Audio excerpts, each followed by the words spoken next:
কিশোরগঞ্জ জেলা সম্মেলনে বক্তব্য রাখবেন বিএনপি ভারপ্রাপ্ত চেয়ারম্যান মির্জা ফখরুল ইসলাম আলমগীর। চলুন আমরা চলে যাই লাইভে। এই বাংলাদেশের শত্রুরা হত্যা করলো, তো সবাই ভেবেছিল বাংলাদেশ গেল, বিএনপি গেল। চট্টগ্রামের সাইকেলদের থেকে হত্যা করেছিল, কিন্তু সেই পতাকা, স্বাধীনতা সার্বভৌমত্বের পতাকা, গণতন্ত্রের পতাকা তিনি হাতে তুলে নিলেন। তারই সহধর্মিনী তিনি কোনদিন রাজনীতি করেন। তিনি একজন গৃহবধূ ছিলেন, তিনি পতাকা তুলে নিয়ে সারা বাংলাদেশে চারণ কবির মতো গান গাইতে শুরু করলেন, গণতন্ত্রের গান।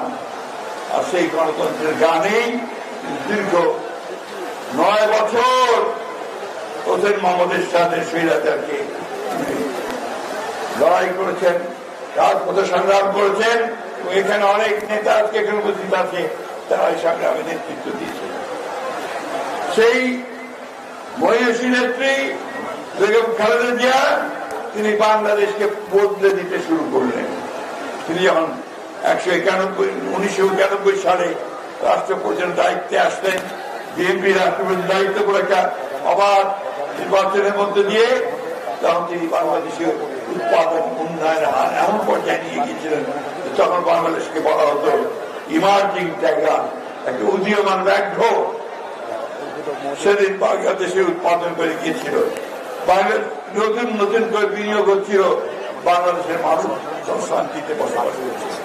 ক্লাস 12 পর্যন্ত মেয়েদের তিনি বিনা বেতনে লেখাপড়ার ব্যবস্থা করেছিলেন। মেয়েদের জন্য তিনি বিশেষ কোটা সিস্টেম করেছিলেন বিভিন্ন চাকরিতে, এবং পুলিশে, আনসারে সব জায়গায় মেয়েদের চাকরির ব্যবস্থা করেছিলেন। বন্ধুগণ, সেই কথাগুলো আমাদের বারবার বলা উচিত। আমরা সেই দল যেন উড়ে এসে জুড়ে বসিনি, আমরা লড়াই করে সংগ্রাম করে এই বাংলাদেশে এসেছি। আমাদের দেশ নেতা জিয়াউর রহমান আমাদের এই দেশকে স্বাধীন করেছেন। বন্ধুগণ, ওইটা আমাদের গর্ব। 1971 সাল আমাদের নেতা গণতন্ত্র দিয়েছেন আমাদেরকে, আমাদের নেত্রী আমাদেরকে সামনের দিকে পার্লামেন্টারি ফর্ম গভর্নমেন্ট দিয়েছেন। আর আমাদের নেতা যাকে পরিকল্পিতভাবে ষড়যন্ত্র করে, শারীরিক মানসিকভাবে নির্যাতিত করে 111 নিয়ে এসে তাকে নির্বাচিত করেছিল, সেই নেতা আবার সেই গণতন্ত্রের স্বপ্ন দিকে লড়াই করে আপনারা এখানে উপস্থিত আছেন। হাজার হাজার মানুষ তারা নির্যাতিত হয়েছেন, জেলে গেছেন, মিথ্যা মামলায় করেছেন।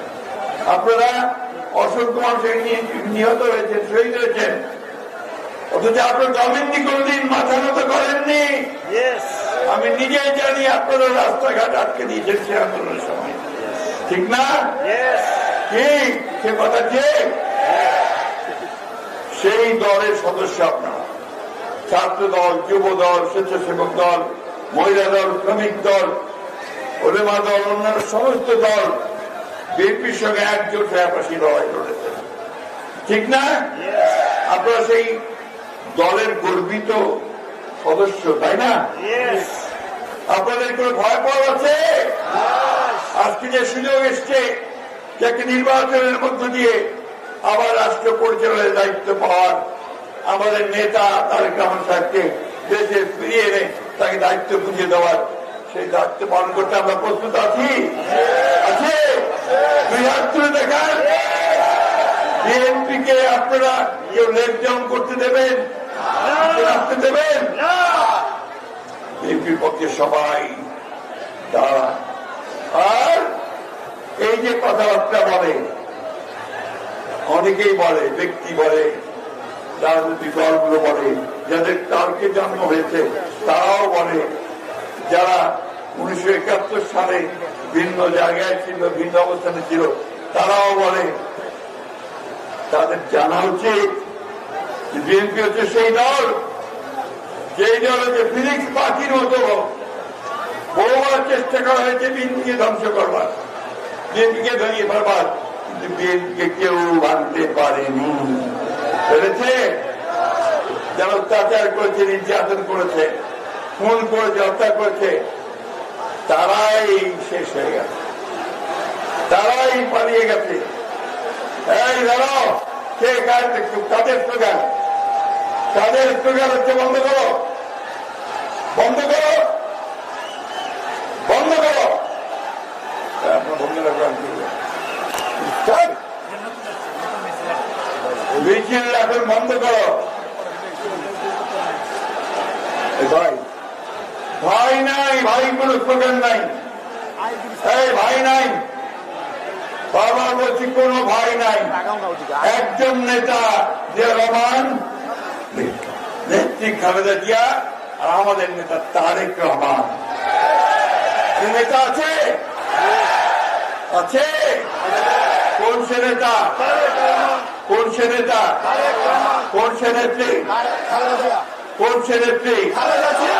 আমাদের প্রতিষ্ঠাতা বাংলাদেশ স্বাধীনতার ঘোষক কে? কে? শহীদ জিয়া। অমর হোক দেশনেত্রী বেগম খালেদা জিয়া। সুস্থ হয়ে আমাদের মাঝে এসেছেন, এখন তিনি আরো বেশি জীবন ফিরে পাক, আর অতি দ্রুত আমাদের নেতা তারেক রহমান আমাদের মধ্যে ফিরে আসুন। এই হবে আমাদের আজকে বলে আপনাদের এই সম্মেলন সফল হোক, এটা আমি চেয়ে আপনাদের সম্মেলন উদ্বোধন করছি। ধন্যবাদ। কিন্তু একটা কথা শোনেন, যে নেতার নামে স্লোগান দেবেন সেই নেতার মাইনাস হবে। কোন স্লোগান হবে না নেতাদের নামে। যে নেতার নামে স্লোগান হবে তার বাক্স কাটা যাবে, উনি নেতা থাকবেন না। ধন্যবাদ সবকে। আসসালামু আলাইকুম।